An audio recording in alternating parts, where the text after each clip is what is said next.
저는 차라리 동탄이나 송도나 좀 많이 떨어진 많이 지역으로. 떨어진 지역. 왜? 고점 대비 50% 떨어졌는데 여기서 또 50% 떨어지면 아니 뭐 그게 말이 돼? 말도 안 된다. 그래서 먼저 떨어진 거다. 네. 그렇다면 차라리 먼저 많이 떨어진 지역이 지금 타이밍에서는 저는 좋겠다. 부동산 경제연구소의 김인만 소장님과 이야기 나누고 있는데요. 그러면 지금 같은 분위기에서 무주택자분들은 내 집 마련을 해야 된다고 보세요? 아니면 좀 2, 3년 기다려도 뭐 무방하다. 어떻게 보세요? 지금 전세 한 번 더 살고 집 사야지 이런 분들도 많거든요. 저는 네. 집은 꼭 있어야 된다고 봐요. 네. 계속 전세 살면 안 된다고 봅니다. 집은 보험이에요. 무조건 네. 있어야 되는데 그게 지금이냐 2년 후냐 3년 네. 후냐는 다른 얘기죠. 그러니까 지금 필요하냐고. 네. 그걸 첫 번째 물어보고요. 네네. 두 번째 자금 계획에 문제가 없느냐. 만약에 샀는데 가격이 떨어질 수도 있고 네. 3년 동안 안 오를 수도 있고 금리가 또 올라서 대출 이자가 더 늘어날 수도 네. 있으니까 지금 정도 금리 또는 소폭 더 올랐을 때 그 네. 정도 대출 이자를 3년 정도 내고 가는데 아무런 문제가 없느냐를 물어보고요. 네. 괜찮아. 필요하고 자금도 괜찮아. 네. 라고 한다면 가격 하락폭을 좀 봐라. 네. 저는 지금은요. 이게 끝났다고 보진 않거든요. 하락 게임이 끝났다고 보진 않기 때문에 뭘 보냐면 지역별로 이제 하락폭이 다 달라요. 네. 물건도 다르고 이제 아파트를 볼 때 여러 가지를 봐야 되는데 뭐 현재 가치라고 해서 뭐 역세권에 뭐 네. 대단지 아파트의 브랜드 다 좋죠. 다 좋은데 이제 현재 가격에 이제 현재 가치가 다 반영이 되어 있기 때문에 우리가 봐야 될 건 물론 개발 호재 있으면 당연히 네. 좋을 거고요. 당연히 좋은데 자 우리가 봐야 될 게 지금은 좀 빠졌잖아요. 네. 고점 대비. 우리 저수지 이론이라고 있잖아요. 네. 중심지는 늦게 마르죠. 그렇죠. 외곽부터 먼저 마르죠. 네. 비가 오면 중심지부터 차고 네. 이렇게 차 올라가잖아요. 네. 그러면 계속 가물다 만약에 비가 3년 동안 안 왔다. 네. 오다 안 오다 하겠지만 네. 그러면 과연 중심지도 남아 있을까요? 마를까요? 뭐 마를 수도 언젠가 있지. 마르겠죠. 언젠가는 네. 마를 수도 네. 있다. 그러면 저는 강남도 떨어진다. 강남이 안 떨어진다는 데는 동의하지 않는데 네. 단 늦게 떨어지고 네. 오를 때는 빨리 오른다. 네. 그래서 그게 좋은 지역이거든요. 상승폭은요. 인천이나 강남이나 10년 5년 상승폭을 한번 보세요. 2017년에서 물론 오르는 게 달라요. 강남은 2017에서 2021년까지 꾸준히 올랐고요. 네. 물론 약간 이런 건 있었지. 네. 등락은 있었는데 인천은 안 오르다가 이렇게 올랐거든요. 그런 차이는 있지만 끝점과 끝점을 비교해 보면 비슷하게 올랐어요. 결국에는. 네. 근데 이제 강남 집값이 비싸니까 네. 가격만 보면 절대값은 많이 올랐지만 절대값은 오르니까 같은 10%가 올라도 네. 같은 20%가 올라도 네. 체감은 다르죠. 이미 하락 게임이고 1차 하락은 끝났고요. 네. 이제 2차 하락이 언제 올지는 모르겠는데 2차 하락이 오면 마지막이에요. 그래서 2차 하락이 굉장히 중요하고요. 만약에 2차 하락이 온다면 두려워하지 말고 1차 하락과 다르게 2차 하락은 다음 상승으로 넘어가는 이제 마지막 관문이기 때문에 2차 하락은 눈을 동그랗게 뜨고 네. 굉장히 좀 긴장하면서 기회를 좀 노려야 되는 타이밍인데 얼마나 떨어졌는지를 봐야 되는데 자 외곽 지역들이 먼저 떨어진다고 했는데 먼저 가물다고 했는데 네. 빠지고 나면 더 가물 게 없잖아요. 네. 그럼 송도나 동탄 같은 경우에 심한 경우에 거기도 이제 위치마다 다르더라고요. 역 주변에는 네. 그나마 고점 대비 한 20-30% 떨어졌다면 역 떨어지고 그 안에서도 경쟁력이 약한 곳들은 50% 네. 떨어진 아파트들도 있는데 지금 상황에서 필요하고 사야 된다. 그리고 이제 물론 직장이나 이런 거 무시하고 네. 물론 직장 가까이 가야 되겠지만 무시하고 산다면 저는 차라리 동탄이나 송도나 좀 많이 떨어진 좀 많이 지역으로 떨어진 지역들. 왜? 고점 대비 50% 떨어졌는데 여기서 또 50% 떨어지면 아니 뭐 그게 말이 돼? 말도 안 된다. 그래서 먼저 떨어진 거다. 네. 그렇다면 차라리 먼저 많이 떨어진 지역이 지금 타이밍에서는 저는 좋겠다. 네. 뭐 직장이나 교육 네. 빼고 네네. 아, 우리 애 공부 너무 잘하는데 상위 0.1% 수재야. 네. 그러면 학군 좋은 데 가야죠. 네. 그러니까 그런 경우들 그런 빼고 거 일반적인 빼고. 경우라면. 근데 반대로 지금이 이제 W로 본다면 1차 하락에 이제 올라가는 시점이잖아요. 네. 자, 이제 2차 하락이야. 2차 하락이 하면 끝이잖아요. 이제 다음에 네. 올라갈 일 남았잖아요. 네. 그럼 2차 하락은 어디로 가야 되느냐? 2차 하락은 달라지죠. 이제 물이 차잖아요. 그럼 중심부로 가야 되겠네. 2차 하락 때는 중심지로 들어가야죠. 어떻게든. 왜? 2차 하락 정도 왔다면 다 빠졌어. 송도 빠지고 동탄 빠지고 뭐 서울도 빠지고 네. 강남 빠지고 다 빠졌다. 그러면 어디? 그럼 당연히 좋은 데 들어가야죠. 네. 왜? 2차 하락 때는 여기가 먼저 오르니까. 네. 그러니까 지금 1차 하락 때와 2차 하락 때 접근 방법이 다르다. 네. 그래서 지금이 1차 하락으로 본다면 지금은 좀 먼저 떨어진 데를 많이 빠진 데 가서 필요하다면 들어가는 거 괜찮은데 네. 2차 하락인데 똑같이 50% 강남이 40% 빠졌다면 그때는 40% 들어가는 게 당연히 맞다. 좀 굉장히 자기만의 기준을 가지고 좀 플렉스블하게 좀 보자. 상황에 따라서 판단을 해야지 무조건 강남이야. 네. 죽어도 강남이야. 네. 물론 돈도 많고 네. 돈이 엄청나게 100억 있고 현금 100억 있고 뭐 대출 안 받아도 되고 나 20년 살 거야. 네. 그럼 강남 들어가서 살다가 10년 후에는 다 올라가겠지. 그런 분들 아니라면 좀 전략적으로 접근하자라는 말씀 드립니다. 네, 그러니까 많이 빠진 곳들이 어찌 보면 상대적으로 기회일 수 지금은. 있다. 네. 지금 현재 상태에서는요. 네네. 그러면은 그런 분들이 지금 이제 매수를 할 때 어떤 식의 매수 형태가 좋을까 이런 거 궁금하실 것 같은데 지금 청약 시장도 사실 좀 많이 좀 죽어 있고 네네. 하다 보니까 과거처럼 뭐 가점이 높아야지만 뭐 되는 것도 아니고 네. 또 막 포기하는 분들도 많고 하다 미분양도 보니 있고. 미분양도 많고 그래서 네. 청약이냐 아니면 뭐 급급 매를 노리냐 뭐 이런 고민하시는 분들도 많은데 어떤 게 더 좋다고 보세요? 와, 저는 그 질문도 동의할 수가 없는 게 왜 네. 한 개를 선택을 해야 될까요? 아, 둘 다. 좋은 거 다 해야죠. 아, 둘 다. 그러니까 청약은 네. 경쟁력이 있는 곳 한 2년 전만 하더라도 안 되잖아요. 안 됐죠. 가점도 안 나오고 네. 뭘 해도 안 되는데 이제 가능성이 굉장히 높아졌잖아요. 그렇다고 아무 데서나 아무 그냥 막 하면 안 되겠다. 네. 청약은 저는 항상 기준이 있습니다. 항상 좋은데 가끔씩 그런 분들이 있어요. 당첨이 안 되니까 아무데나 집어넣으시는 그렇죠. 분들이 있는데 집을 왜 아무거나 사냐고. 넣고 나서 어떡하죠 하는 분들 너무 많아요. 막 상승장일 때 네. 아무거나 사도 오를 때 좋은 걸 사면 2억이 오르고요. 좀 안 좋은 거 사면 1억 올라. 그러면 그림의 떡보다는 그냥 1억이라도 먹자. 네. 그럴 수는 있겠지만 지금 분위기가 그런 그런 건 분위기는 아니죠. 아니다. 그러면 최대한 좀 보수적으로 가자. 그럼 3기 신도시나 서울에 뭐 좋은 입지에 일반 분양이 나오는데 혹시라도 분양가 상한제가 적용이 돼. 네. 그런 데는 노려야지. 떨어지더라도 물론 네. 경쟁률이 높겠지만 네. 계속 집어넣자. 음. 운이 좋으면 될 수도 있으니까 네. 그런 거는 계속 넣어야 되고요. 미분양 물량도 마찬가지예요. 원인이 뭐지? 왜 미분양이 났지? 왜 미분양이 났을까요? 그러면 두 가지 이유가 있어요. 하나는 우리 작년 12월, 네. 1월 둔촌주공이 사실 미분양이 날 물건이 아니잖아요. 네. 입지 좋고 대단지. 다 좋았죠. 가격도 전용 84가 13억대 일반 분양이면 그걸 비싸다고 얘기하시는 분들은 진짜 나는 그때도 저는 해야 된다고 했거든요. 그럼 막 댓글이 달려요. 이 투기꾼아 13억이 얼마나 비싼데 그러는데 둔촌주공 전용 84 13억이 비싸냐고요. 지금 조합원 물건 17억 나오는데 네. 지금 분위기에서도. 네. 그러니까 다 좋은데 부동산 시장이 문제야. 네. 시장이 문제였잖아요. 12월에 네. 공포 분위기 무서워가지고 안 들어갔잖아요. 장의자이도 그렇고 그런 물건은 좋은데 시장이 문제라면 시장은 얼마든지 바뀐다 올랐다 네. 내렸다 하기 때문에 시장이 좋아지면은 다 해결될 문제잖아요. 시장이 영원히 죽냐고요. 네. 아니잖아요. 그러니까 그런 미분양은 잡았어야 되는 게 맞다. 음. 그리고 새 아파트가 얼마나 좋아요. 주변 아파트하고 비교해 보면 우리가 분양가 상한제에 너무 익숙해져 가지고 네. 무조건 낮아야 된대. 주변 아파트가 주변보다. 10억이면 7억이 돼야 된대. 네. 근데 상식적으로요. 새 아파트가 더 좋잖아요. 입주 연도 차이가 그렇죠. 나는데. 그러면 주변 아파트가 10억이면 이 새 아파트는 12억 가는 게 정상이거든요. 그렇겠죠.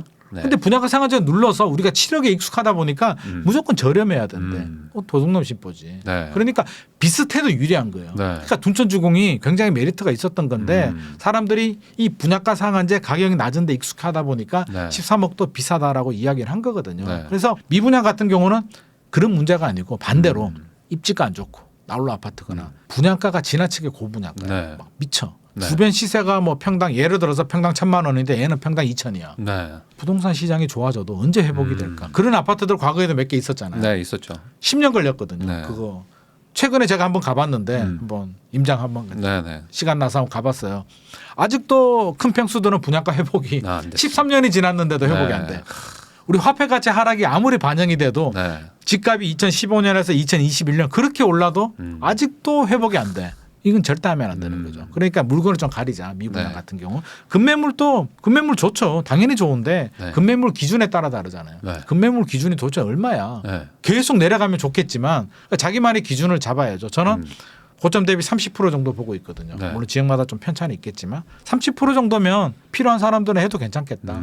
가격으로 예를 들어 볼게요. 10억짜리 아파트가 30%면 이제 7억으로 떨어지잖아요. 네. 샀어요. 8억 갔어. 8억 5천 가다가 또 떨어질 수도 있죠. 네. 8억 7억 가다가 또 8억 가다가 이제 2차 하락이 와요. 네. 6억까지 빠져. 네. 그럼 난 얼마 손해 봤어요? 1억 손해 1억 봤죠. 손해 봤죠. 투자하면 하이 리스크 하이 리턴이잖아요. 네. 너무 하이 리스크는 좀 피해야 되겠지만 네. 100% 리스크 없는 투자는 투자 안 하면 돼요. 그렇죠. 그냥 가지고 있으면. 그런 거는 없죠, 사실. 근데 그것도 리스크지. 왜? 화폐 가치가 떨어지니까 네. 실질적 가치는 떨어지니까 네. 그것도 사실 리스크야. 네. 그래서 현금 계속 가지고 있는 것도 안 되고 네. 안 되면 골드 바라도 가지고 있던가 네. 뭐 그 정도로 해야 되는 거죠. 그러니까 이게 금매물도 저는 고점 대비 30% 정도라면 최악의 경우에 2차 하락이 오더라도 그 정도 손실은 저는 감당할 수 있겠다. 그러니까 빠져도 조금 빠지고 만약에 회복한다면 그렇죠. 올라갈 확률은 그러면 자, 높으니까. 7억에 샀는데 6억으로 떨어졌어요. 네. 10억짜리가. 그러면 네. 어떤 생각을 해야 되냐면 야 큰일 났다. 5억이나 4억으로 떨어지겠다가 아니라 아 이제 2차 찍었구나. 이제 올라갈 일이 남았구나. 그때 팔면 이제 최악이죠. 네. 근데 또 그때 파시는 분들이 있어. 그럴 수 있죠. 무서워가지고. 네. 그러니까 2차 하락이 올 때는 우리가 마음을 다르게 먹어야 돼. 2차 하락이 오면 공포에 질리는 게 아니라 네. 아 이제 다음 산으로 갈 때가 됐다. 우리가 산도 올랐다가 다음 산으로 가면 점프할 수는 없잖아요. 네. 내려갔다가 골짜기 지나서 올라가야 되죠. 네. 아 이게 골짜기다.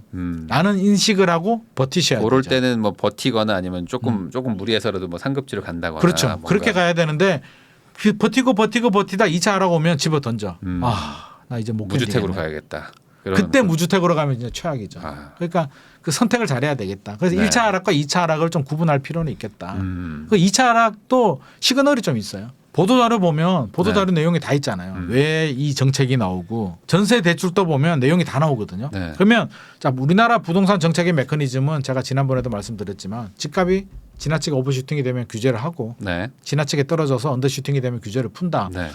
아주 충실하죠. 원희룡 장관이 작년 7월인가요? 8월에 뭐라 그랬나요? 뭐 대책 나올 필요 없다. 아, 더 네. 떨어져야 네, 돼. 네. 뭐 네. PIR 막 이야기하면서 네, 야, 네. 뭐 몇십 프로 더 떨어져야 돼. 맞아요. 뭐. 아니, 그러는 분이 3개월 뭐 몇 달 후에 왜 규제를 풀었냐고. 네. 앞뒤가 안 맞잖아요. 근데 이해가 되죠. 왜? 네. 집값이 떨어졌어요. 떨어지니까. 집값이 떨어지면 무조건 규제를 풉니다. 그래서 그게 메커니즘이고요. 원희룡 장관 할아버지가 와도 풀어요. 네. 반대로 집값이 오르면 규제해요. 규제하고. 윤석열 정부가 규제 안 할 것 같아요? 집값 폭등하면 제가 볼 때는 더 무섭게 규제할 것 같은데요. 규제해요. 그래서 부동산 정책을 보는데 자 빨리 풀렸어요. 강남 3구, 용산구 빼고 규제 지역 다 풀어줬는데 원래 천천히 떨어졌으면 지방 풀고요. 수도권 투기 지역 천천히 풀고 풀었겠죠. 투기 과열 지구 풀고 조정 대상 지역 제일 늦게 풀고 서울도 네. 노도강부터 풀고 뭐 은평구 풀고 관악 풀고 소위 보다가 간보기를 했겠죠. 마용성 늦게 풀고 네. 마용성 풀어도 이렇게 보는데 다 풀어버리고 강남 3구, 용산구 남겨뒀죠. 네. 요게 굉장히 상징성이 크죠. 그러면 자 용산구 제 생각에는 폭락하지 않느나 용산구, 송파구 먼저 풀릴 것 같고요. 네. 서초구, 강남구는 그래도 미련이 남을 것 같아요. 그래도 쟤들 풀어주면 저거 네. 저 돈 또 많은 쟤들 풀어주면 네. 또 풍선 효과 생기고 네. 내가 살고는 있는데 풀어주기 싫은 지역이에요. 서초구, 그럼 서초구, 강남구가 언제 풀리는지 보면 왜 풀리느냐? 집값이 떨어졌다는 얘기죠. 네. 조금 떨어져서 안 풀어져요. 서초구, 강남구가 규제 지역에 풀렸다는 얘기는 집값이 많이 떨어졌다는 얘기죠. 그러면 MB 정부 때 네. 2009년에 규제 지역을 풀어줬거든요. 네. 서초, 강남구 빼고 다 풀어졌어요. 네. 서초구, 강남구는 2011년에 풀어졌어요. 네. 2년 걸렸거든요. 그럼 이번에도 2년이 걸릴지 1년이 걸릴지는 좀 지켜봐야 되겠지만 네. 변수가 많지만 서초, 강남구가 안 풀리면 저는 끝나지 않았다고 봅니다. 적어도 서초, 강남구는 풀려야 바닥에 2차 하락에 가까워졌다라는 네. 생각이 들고요. 물론 토지거래가 당연히 풀릴 거고요. 네. DSR 규제도 지금 특례보금자리 또는 네. 전세 사기 대책에 포함이 돼서 특별한 사안에만 풀어주는데 네. 2차 하락이 오면 저는 DSR도 공격적으로 풀 것 같습니다. 서초구, 강남구 풀리느냐 DSR 풀리느냐를 반드시 봐야 되고 마지막에 나올지 안 나올지는 모르겠는데 진짜 위급할 때 마지막 카드가 2013년에 빚내서 집 사라 5년간 양도세 면제, 양도세 면제. 조세특례법 99조 2항 나옵니다. 그러면 그때 집을 사면 5년 동안 양도세 안 받는 거죠. 안 받는다. 그거 나오면 뭐라고 생각해야 되냐면 다 나왔네. 네. 이제 5년은 카드 없구나. 네. 그게 네. 나오면 정부도 니들 마음대로 하세요. 우리는 다 해줬어요. 그럼 거의 이제 살아. 그렇죠. 그 시기가 바로 안 와요. 네. 기다리고 막 줄다리기 하고 하다가 집주인들이 한번 진다고 했잖아요. 네. 그럼 패닉셀 나오죠. 줄다리기 졌으니까 게임에서 졌죠. 그러면 거래량이 늘어나요. 네. 거래량이 늘어나면서 하락 거래가 늘어나는 거죠. 하락 폭이 크죠. 국토부가 개입을 하죠. 그런 규제들이 풀렸다. 이제 다 나왔네. 네. 2차 하락 지나가고 있거나 지나갔다 정도 네. 생각을 하고 공격적인 분들은 그때 들어가도 되고요. 좀 보수적인 분들은 좀 반등하는 거 보고 들어가셔도 되겠다. 네. 뭐 과거 사례를 보면 2012년, 13년에 들어가시는 분들이 있었고요. 네. 걱정되시는 분들은 2014년, 15년에 15년. 들어갔는데 14년, 15년에 들어가도 충분하죠. 그렇죠. 그러니까 그거는 이제 개인의 가치관이나 성향이에요. 바닥이 왔을 때 들어가느냐, 조금 더 떨어지는 칼날을 보고 반등 칠 때 들어가느냐는 본인 판단이고요. 네. 그래서 2016년에 들어가느냐, 15년에 들어가느냐, 네. 14년에 들어가느냐, 또 늦게 들어가시는 분들은 뭐 19년, 20년에도 들어왔잖아요. 그러니까 그거는 본인의 문제인데 저는 과거 연도를 보면 한 2015년 정도, 15년, 16년 정도 들어가는 게 가장 좋겠다. 네. 라는 생각입니다. 그러면 지금 1주택자분들은 이제 아까도 잠깐 말씀하셨지만 지금 1차 하락기가 이제 끝났으니까 이 상황에서는 우선 들고 있다가 1주택자? 네, 네네. 1주택자는 좀 들고 있다가 뭐 추가 하락이 온다 그러면 너무 겁내서 무주택자로 가진 말고 그거 안 되죠. 그건 가지 말고. 1주택은 파는 게 아니라니까요. 우선은 뭐 갈아타기를 한다거나 좋은 걸 갈아타든지 가지고 있다가 아까 2차 하락 우리 한 개를 더 이야기했잖아요. 늘리는 건 어떻게 그러니까 생각하세요? 2차 하락이 왔을 때 늘려야 된다. 하나 더. 지금 1차 하락이 왔을 때 2개를 늘리는 게 아니고 네. 어차피 한 개는 보험사만 가지고 가잖아요. 네. 아쉬울 게 없지. 제가 이렇게 얘기했는데 가격이 올라. 네. 1차 하락이 아니라 네. 저는 그렇게 생각하지 않지만 이게 대세 상승이야. 네. 그럼 한 개는 가지고 있잖아요. 네. 그럼 인플레이션 방어하고 걔는 올라가겠지. 걔마저도 팔아버리면 그것도 안 되잖아요. 그렇죠. 그러니까 그때 2개 샀어야 되는데 네. 그거는 사실 그건 뭐 지나고 나서 하는 지나고 얘기니까. 나서 하는 얘기지. 그러니까 뭐 리스크 관리도 해야 되니까 한 개는 네. 가져가다가 1차 하락 말고 2차 하락에 정부가 그런 규제를 풀고 하면 이제 다음 산 올라갈 때가 됐다. 이제 네. 허리끈 졸라매고 등산화 끈 매고 올라갈 준비를 해야죠. 그러면 뭘 사느냐는 이제 그때 상황을 봐야 되겠죠. 자금이 충분하다면 예를 들어서 이거 팔고 똘똘한 채 강남으로 갈아타든 아니면 미분양 같은 거 나면 3기 신도시 같은 거 좋잖아요. 네. 그런 거 미분양 몇 개 사도 되고 네. 여러 가지 경우의 수가 있겠죠. 그러니까 그거는 본인의 선택이나 여러 가지 경우를 보고 좋은 걸 선택하면 되겠다. 네. 뭐 절대 법칙은 없잖아요. 저는요 입주할 생각이 없어요. 뭐 네. 신도시 싫어요. 네. 아니 투자가 네. 어디를 투자하든 돈만 벌면 되는 거잖아요. 투자 목적이라면 물론 실거주 의무가 있다면 달라지겠지만 네. 저는 3기 신도시도 좋은 기회가 되리라고 보거든요. 특히 2030들한테. 아니 뭐 요번에 아직은 안 바꿨지만 뭐 실거주 의무도 좀 뭐 없어진다고 그럼요. 하니까. 뭐 그리고 그런 과거에 것들까지. 신도시가 실패한 적도 없고요. 네. 과거 사례를 보면 2기 신도시도 그랬고요. 1기 신도시도 그랬고 동탄 신도시도 발표될 때 네. 집값 과열될 때 발표되고요. 네. 애들이 이제 분양하고 입주할 때 꺾여요. 네. 그래서 그때 막 미분양도 나오고 마이너스 피도 나오거든요. 음. 그때 샀던 분들 소위 말해서 줍줍하시면 그게 진정한 줍줍이잖아요. 네. 줍줍하신 분들 다 재미 보셨죠. 그러니까 서두르지는 말자. 그러니까 집 네. 하나는 가져가고 2차 하락 오면 저는 그때 줍줍해도 늦지 않다. 좋은 기회 네. 굉장히 많다. 제발 조급해하지는 말자. 뭐가 네. 그렇게 급한지 모르겠어요. 특히 2030 분들. 음. 이해는 해요. 왜냐하면 제가 그때 그랬으니까. 이때 아니면 안 될 것 같더라고요. 네. 이때 물 들어왔을 때 넣어줘야 되고 내 인생 이때 승부수를 던져가지고 노무현 정권 그때 올라갈 때. 네. 네. 이때 끝냈어야 돼. 네. 그런 마음이 들더라. 네. 이때 끝내고 뭐 파이어족이라고 하잖아요. 네. 끝내고 나는 그냥 멋지게 살아버릴 거야. 네. 잘 안 막 되더라고요. 지르셨어요. 막 질렀는데 이제 막 꺾였잖아요. 네. 막 대출이자 내고 힘들고 네. 막 하다가 이제 막 또 손절매도 해야 되잖아요. 네. 물리면 진짜 좋은 기회 왔을 때 많이 못 잡았죠. 그러니까 그게 너무 아쉬운 거예요. 네. 기다리면 더 좋은 게 이렇게 많았는데 내가 그때 왜 그렇게 달렸지? 내가 너무 오버페이스했구나라는 네. 걸 후회를 많이 했죠. 네.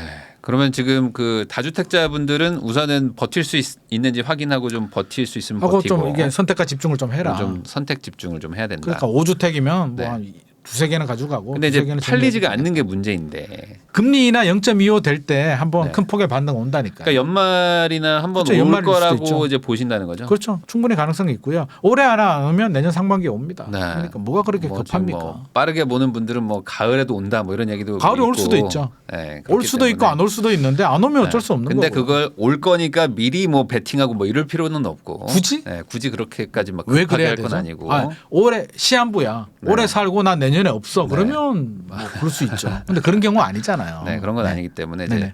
상황을 좀 지켜보시고 그럼요. 그리고 이제 뭐 이런 말하면 뭐하지만 다주택자분들한테 다행이라고 할 수 있는 거는 이제 뭐 보유세를 어쨌든 많이 낮춰주기 때문에 보유세 작년보다는 많이 줄었죠. 네, 많이 줄어가지고 이제 뭐 버틸 수 있는 분들은 좀 버티면서 금리도 이제 더 이상 오르지 상황을 않고 좀 보자. 작년 말보다는 금리도 좀 네, 내려갔잖아요. 금리도 뭐 실질 금리들도 조금 좀 내려가고 있으니까 그러니까. 버티면서 이제 팔 거 파는 기회가 올 것이다. 그때는 좀 정리하시고 네, 또 그렇게 나중 기회를 또 정리하고 해야겠죠. 또 2차 하락기가 만약에 또 온다 그러면 그때 한번 또 옮겨가지고 그럼요. 좋은 물건을 그렇게 살수 그렇게 있는. 그렇게 가는 거지. 한 방에 다 한 다음에 이렇게 진짜 돈 많은 사람들 부자들도 네. 한 번 투자하고 끝이 아니잖아요. 네. 그분들도 계속 갈아타요. 빌딩 또 하나 사가지고 계속 가지 않잖아요. 네.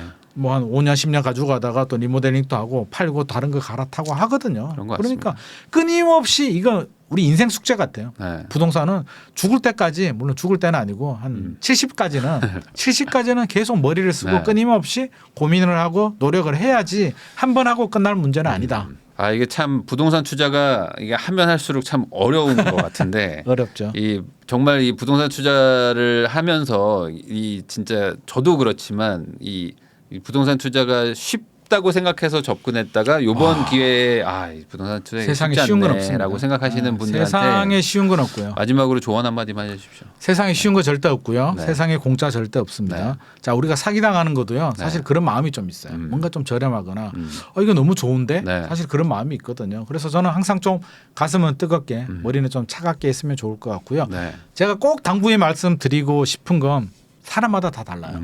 절대 똑같을 수가 없어요. 네. 부일남이 투자 잘한다고 해서 네. 똑같이 한다고 해서 똑같이 되진 그렇지 않습니다. 않죠. 다 각자 나름대로의 저는 달란트 그릇이 있다고 봅니다. 그러면 최선을 다해서 노력을 하면 어느 정도는 채워지는데 그게 그릇이 큰 사람이 있고요. 작은 사람이 있고 우리가 운이라고 하는데 모든 운을 다 가지고 있을 수는 없거든요.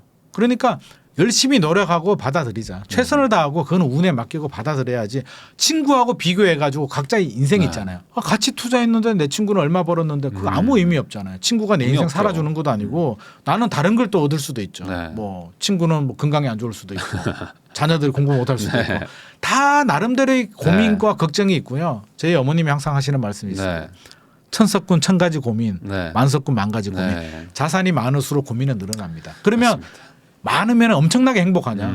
그런 분들도 있고 아닌 분들도 있잖아요. 네. 그러니까 내가 행복할 만큼 최선을 다해서 주워 담고 고민하고 스트레스도 받고 이렇게 하는 거지 지나치게 무리해서 이렇게 오버슈팅하면 또 그 무게가 있거든요. 네. 그래서 그것도 남들 보기에는 쉬워 보이잖아요. 네. 저 사람 건물 몇 개 그럼요. 있네. 네. 건물 몇 개 있는 사람 그 관리하려면 얼마나 힘들겠어요. 스트레스입니다. 네. 스트레스. 그러니까 각자 나름대로의 기준을 가지고 내 인생, 내 가족이 행복하기 위해서 나만의 투자 전략을 세우고 기준을 네. 세웠으면 좋을 것 같습니다.